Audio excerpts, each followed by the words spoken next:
श्री गुरुदेव दत्त. नमस्कार मंडळींनो, बऱ्याच मंडळींचे मेसेज फोन येत आहेत. गुरुजी ग्रहण आहे 7/9/2025 रोजी ग्रहण आहे. भाद्रपद शुक्ल पौर्णिमा आहे.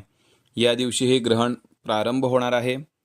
तर स्पर्श ग्रहणाचा आहे 9:57 मध्य आहे 11:42 आणि मोक्ष आहे 1:27 तर हे ग्रहण आपल्या भारतामध्ये दिसणार आहे. त्यामुळे पाळावर तर लागणारच आहे. गरोदर स्त्री, अशक्त, वयोवृद्ध यांनी पाळणं खूप गरजेचं आहे. तर याचा ग्रहणाचा वेध जो काय आहे, ज्याला आपण सुतक म्हणतो, तो वेध राहणार आहे 7 तारखेला राहणार. लक्षात घ्या, 7/9/2025 12:37 दुपारचे 12:37 ते मध्यरात्री 1:27 हे ग्रहण राहणार आहे. ह्या ग्रहणाच्या काळामध्ये जे काही पूर्वी गोष्टी सांगितलेल्या आहेत त्या सर्व पाळायच्या आहेत. गरोदर स्त्रीने तर पाळणं खूप गरजेचं आहे. अशा व्हिडिओसाठी नवीन व्हिडिओसाठी फॉलो करा, लाईक करा, कमेंट करा. पूर्ण माहिती पाठवण्यासाठी अजून कोणती माहिती हवी असेल नक्की सांगा.